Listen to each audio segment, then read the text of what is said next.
दो छात्र नेता हैं जो एक जैसी समानताओं की वजह से या फिर यूं कहें कि कोइंसिडेंस की वजह से चर्चा में रहते हैं। वो एक ही ज़िले नागौर से बिलोंग करते हैं, वो एक ही यूनिवर्सिटी के छात्र नेता हैं और एक घटना की वजह से काफ़ी चर्चा में भी आए, काफ़ी सुर्खियां भी बटोरी और वो घटना थी थप्पड़ कांड वाली, जब छात्र संघ अध्यक्ष निर्मल चौधरी को छात्र संघ महासचिव अरविंद झाझड़ा ने भरे मंच पर थप्पड़ मार दिया था। और उसके बाद लगभग 2 साल के बाद एक बार फिर से निर्मल चौधरी चर्चा में आए हैं। ऐसे में बात करने के लिए उनके बहुत अजीज़ मित्र हैं अरविंद झाझड़ा, जिनका काफ़ी पुराना नाता है, उनसे बात करने के लिए आज वो हमारे साथ खुद मौजूद हैं। अरविंद भाई, किस तरह से देखते हैं, एक छात्र नेता है, वो आपके छात्र संघ के सहयोगी रहे हैं, उनको पुलिस ने उठाया, पीटा भी बताए, आप क्या मानते हैं ये घटनाएं सही है? वो उनका व्यक्तिगत मामला है भाई, उनके क्या चीज़ हुई वो हमारा भी व्यक्तिगत मामला था। उस मामले के बाद आपस में सुलह भी हो गई थी। बाकी पुलिस का मामला है, मेरे को ये प्री प्लानेड भी लगता है। प्री प्लान कैसे?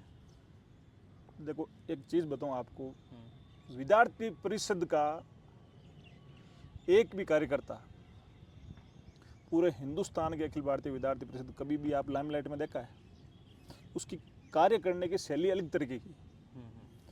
और बाकी जो उस छात्र संघ चुनाव के अंदर हुए उनकी सरकार थी, जब छात्र संघ का पर्चा भर के आते हैं आदमी तो मालाओं के साथ स्वागत किया जाता है, लाठियां कौन बरसाता है?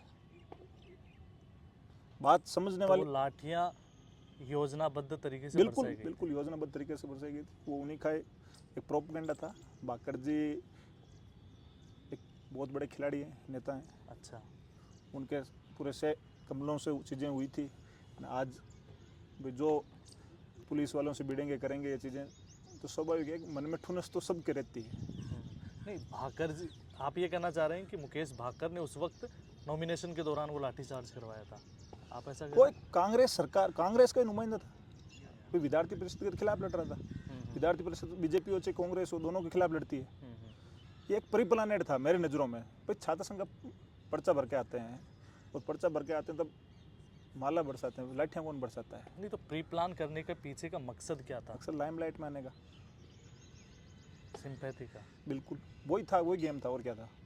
इससे रिलेटेड एक ऑडियो भी वायरल हुआ था उन दिनों जब चुनाव हो गए थे, आपके ध्यान में आया था? वो मीडिया को ज़्यादा ध्यान में, मैं तो उस समय खुद चुनाव लड़ रहा था, मेरे ज़्यादा व्यस्त था कि मैं तो खुद हाईकोर्ट के चक्कर और यूनिवर्सिटी के चक्कर लगा रहा था। हाँ। कि मेरा खुद का मामला था, अगर हो सकता मेरे को परमिशन हाईकोर्ट से। चुनाव हो जाने के बाद जो ऑडियो आया था? पहले आया था, चुनाव होने से पहले ऑडियो आया था। हालांकि मेरे को इतना पता नहीं था, वो एक कैमरे की रिकॉर्डिंग वगैरह कुछ ऐसे भी थी कि लाठियाँ बरसा नहीं करनी, वो वैसा भी था मामला। तो मेरा खुद का विचार दिन था मामला हाईकोर्ट के अंदर।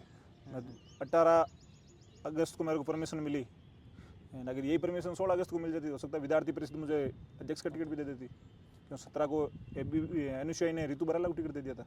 तो जातीय फैक्टर के कारण भी मुझे टिकट नीचे देखना पड़ा। तो एबीवीपी भी जातिवाद देखती है?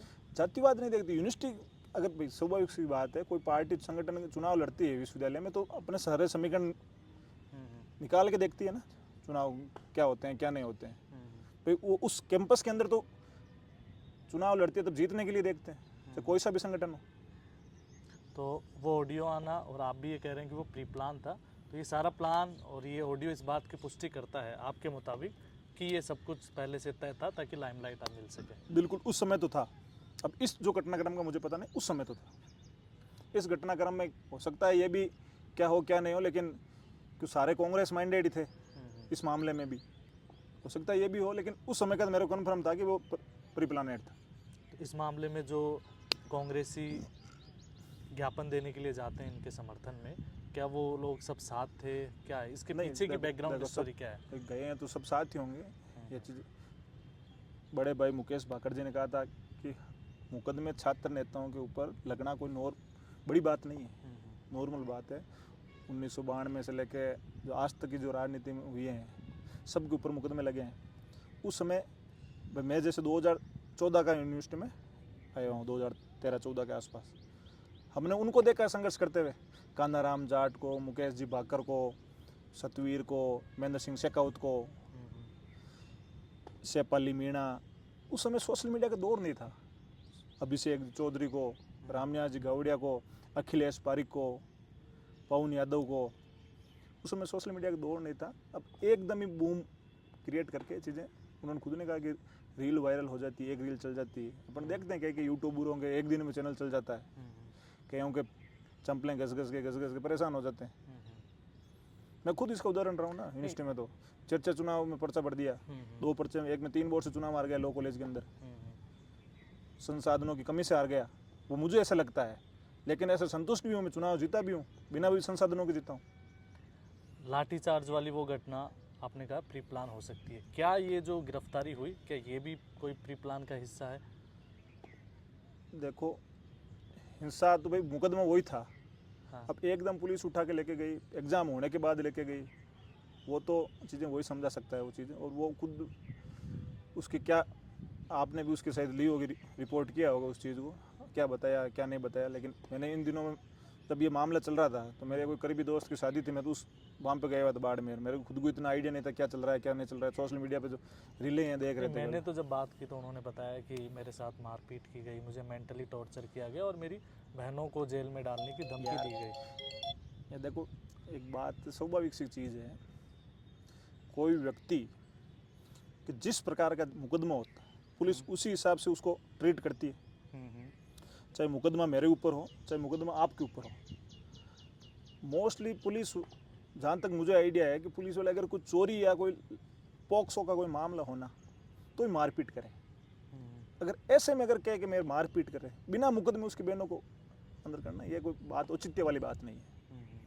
इतने सब समझदार हैं ये चीज़ें, बिना मुकदमे को कौन कैसे अंदर कर सकता है, सवाल ही पैदा नहीं होता। मैं कुछ जिले का एसपी अगर बिना मुकदमे के अंदर कर सकता, उसकी हालत ख़राब हो जाए।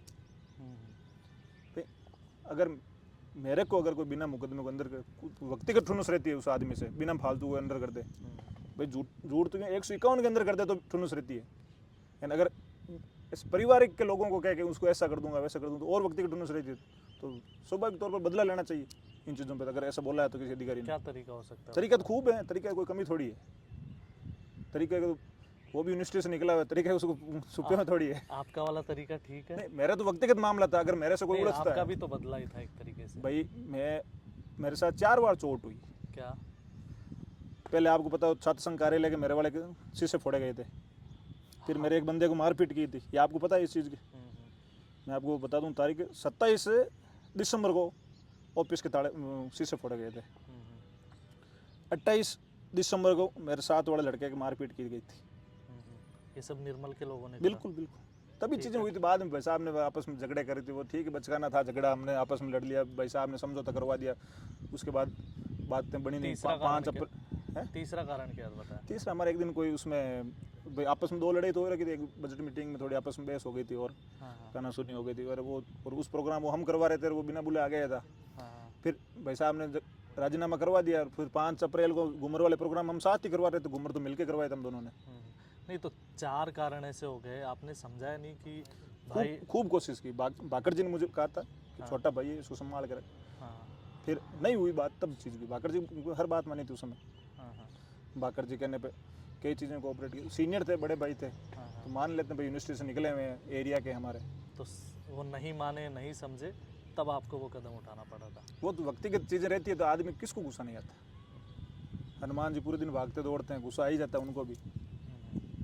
भाई कहते हैं ना कि भाई उनके अब रेवंत राम डांगा जी से, उम्मेद राम जी से उनको छोड़ के गए हैं, तो उनको व्यक्तिगत गुस्सा उनके प्रति। हनुमान जी का जिक्र किया आपने, हनुमान बेनीवाल कहते हैं निर्मल मेरा एकदम छोटा भाई है और उसके लिए मैं कांग्रेस को भी सपोर्ट करने के लिए तैयार हूँ। बिल्कुल, हनुमान जी कहना, उस हनुमान जी भाई उन्होंने रात दिन उनके लिए वोट मांगे हैं। जब छात्र संघ का चुनाव लड़ा था हनुमान जी के पास जाके वोट मांगे हैं, मिठाई खिलाई। मैंने तो नहीं खिलाई हनुमान जी को मिठाई, जाके फिर वोट मांगे, वोट लिए हनुमान जी के नाम पे। तो हनुमान जी का कहना लाजमी है ये चीज़ें। फिर भी देख लो आप, ऐसा चीज़ें हैं हनुमान जी के साथ नहीं आ रहे हैं। कैसे? कहाँ है हनुमान जी के साथ? किसमें? आंदोलन में या पार्टी काम में? पे हनुमान जी का व्यक्तिगत कोई प्रोग्राम था, कहाँ साथ है? कौन सा का प्रोग्राम था? जो छात्र संघ बाल करो, अच्छा हाँ, उनमें थे हनुमान जी। इंडिया गठबंधन था। तो कई चीज़ें होती है, वो राजनीति में चीज़ें बोलने के लिए कुछ अलग होती है, करने के लिए कुछ अलग होती है। अब उनका खुद जाना है उनकी क्या समझ है क्या समझ नहीं है। भाई हमने तो कभी हनुमान जी के नाम यूज नहीं लिया। भाई नागौर में रहे, हनुमान जी के विपक्ष में रहे, बीजेपी के साथ लगे, बीजेपी के कार्यकर्ता होने में बीजेपी के साथ लगूंगा। ज्योति मृदा हमारे प्रत्याशी थी तो उनके साथ लगा। यानी यहाँ विद्यार्थी परिषद का कार्यकर्ता था, मैं तो किसी छात्र यूनिवर्सिटी के नेताओं के पास जो ठीक है कुछ जुड़े हुए हैं उनसे अगर कोई वोट मांग ले वो विद्यार्थी परिषद, और बीजेपी के नेताओं के पास भी मैंने गया विद्यार्थी परिषद कार्यकर्ता, साहब मेरी मदद करो। पर ठीक है, छात्रों के बीच में छात्र चुनेंगे तो अच्छी बात है। नहीं, जैसे निर्मल चौधरी की जमानत हुई उसके बाद क्रेडिट को लेकर भी काफ़ी चर्चाएं चली। निर्मल ने पहले कहा कि मुझे राहुल गांधी ने जो वकील भेजा उसने दिलाई, देखो राहुल, सचिन पायलट का भी सपोर्ट मिला, हनुमान बेनीवाल, मतलब वो एक सिलसिलेवार नहीं ढंग से। उसमें आप पूरा सही नहीं बता रहे, उसमें केवल राहुल गांधी को क्रेडिट मिला है। अच्छा, देखो बड़े नेता हैं, बड़े नेताओं के बड़े नेता ही वकील भेजते हैं। सचिन पायलट की, हनुमान जी की इतनी कहाँ हिम्मत है जो राहुल गांधी के बराबर आ जाए। उन्होंने भेजा है वकील, तो हो सकता है राहुल गांधी ने डायरेक्ट तो किया इन्होंने होगा। मदद नहीं की कहाँ आपके की मदद, मुताबिक? उसमें तो बयान में तो ऐसा कुछ आया नहीं सामने, तो बाकी वो जाने चीज़ें नहीं, उस आप पूरे आप देखना। नहीं, मैंने काफ़ी इंटरव्यूज में देखा और बाइट में भी इंटरव्यू देखा। नहीं, उसमें जब बाहर निकलते ही हाँ, नोटिस करना इन चीज़ों को। आपके मुताबिक क्या कहा? राहुल गांधी जी ने हाँ। को धन्यवाद, शायद ऐसा कुछ बोला था राहुल गांधी जी को धन्यवाद। उन्होंने त्यागी को, सुप्रीम कोर्ट का लॉयर है बड़ा विमल त्यागी। विमल त्यागी, हाँ हाँ, उनको धन्यवाद दूंगा। और राहुल गांधी डायरेक्ट लिंक है बड़े नेता हैं, स्वाभाविक तौर पर। पायलट साहब की कहाँ, पायलट साहब राजस्थान संभाले या दिल्ली से संभाले बताओ आप? हनुमान जी राजस्थान संभाले, राजस्थान किसानों और जवानों की लड़ाई लड़ रहे हैं वो तो। आपने बड़े नेता बताया, बड़ा नेता बताया निर्मल चौधरी। बड़ा ही नेता है यार, बताओ आज के टाइम। उनकी गाड़ियों को लेकर काफ़ी चर्चा होती है। आप तो छात्र नेता, वो भी छात्र नेता है, इतने पैसे इतनी गाड़ियाँ आती कहाँ से? देखो छात्र नेता और भी रहे, हाँ। आप इस चीज़ के कंपेयर क्यों कर रहे हो कि नहीं, वो नहीं, गाड़ियाँ आपके दौर के रहे हैं, तो वो आम जनता जो ये जानना चाहती है कि भाई छात्र नेता जैसे ही नेता बन जाते हैं देखो, तो इतने पैसे आ कहाँ से जाते हैं? देखो आम जनता ये क्यों जानना चाहिए कि देखो एक चीज़ बताऊँ, आम जनता को तो खुद के पड़ी है, खुद अभी बरसात हुई ये ध्यान रख रही है आम जनता की, बरसात हुई खेती अच्छी करेंगे, यानी उसकी गाड़ी घोड़े लेके आए तो वो जाने उस चीज़ वो कैसे क्या लेके उनके पादरे वो करे। ठीक है, आपको कोई हमें तो idea नहीं हमारे तो सीधे रास्ते चलते हैं हम्म। भाई, जो जनता के सामने है वही चीज़ हमारे हैं। आपको कोई आइडिया नहीं है कहाँ से गाड़ी आता घोड़ा है? का अपना आइडिया नहीं, अपन को इन चीज़ों का ध्यान रखते हैं। गाड़ी घोड़ा आज कोई सी लिए कोई सी लिए उन गाड़ी घोड़ा क्या। निर्मल चौधरी के व्यवहार को लेकर भी काफ़ी चर्चा होती है कि वो लोगों से थोड़ा उखड़ कर या फिर थोड़ा मिसबिहेव करते हैं। आपको क्या लगता देखो जो जिन लोगों से मिसबिहेव करेगा है? तो खुद पालेगा, यानी उसके वो खुद के ऊपर डिपेंड करता है वो कैसे व्यवहार रखे नहीं करे। उसके व्यवहार की तो देखो मैं क्या कहूँ, वो व्यवहार जो रखेगा वैसे लोग रखेंगे। अगर मैं किसी से व्यवहार अच्छा रखूँगा तो मेरे से अच्छा रखेंगे। नहीं, छात्र नेताओं को, क्योंकि मैंने जब उनसे ये सवाल पूछा, बोला कि जब देखो मामला बिगड़ जाता है तो इस तरीके का व्यवहार रखना ज़रूरी हो जाता है। जब कभी घी सीधी उंगली से नहीं निकलता तो टेढ़ी करनी पड़ती है, तो ये व्यवहार भी ज़रूरी है। आप ये मानते हैं? यार अंगुली टेढ़ी, कोई अपने को जमीनों की लड़ाई तो है नहीं कि पुलिस वालों से कोई जमीनों लड़ाई अंगुली टेढ़ी करें, उसमें क्या अंगुली टेढ़ी करें। भाई कोई व्यक्तिगत मामला हो तो सब चीज़ आदमी उसमें लड़े माने जाए। अगर कोई सामाजिक ऐसा कोई न्याय दिलाने की बात हो तो उसमें उलझने की वो समझ सकता है इन चीज़ों को। तो भाई उसको अंगुली टेढ़ी करे सीधी करे तो मेरे को तो इसको लेना देना। मैं तो विद्यार्थी परिषद का कार्यकर्ता था, उसके गाइडलाइन में काम करता था। अब बीजेपी के कार्यकर्ता हूँ, बीजेपी जो पार्टी पूरे राजस्थान में कहीं पे भी काम दे देगी चल देंगे कहीं पे भी। कि आपको जोधपुर जाना है जोधपुर चले जाएंगे, भरतपुर जाना है भरतपुर, बांसवाड़ा जाना है बांसवाड़ा चले जाएंगे। पार्टी के प्रति काम करेंगे, पार्टी अगर मौका देती है चुनाव लड़ लेंगे आगे, नहीं तो भारत माता की जय बोलते रहेंगे। बिल्कुल, बहुत धन्यवाद। ये थे अरविंद जाजड़ा, जिन्होंने जो पूरा निर्मल चौधरी प्रकरण हुआ उस पर खुलकर अपनी बात रखी। धन्यवाद। देखते रहिए रिपोर्टर साहब।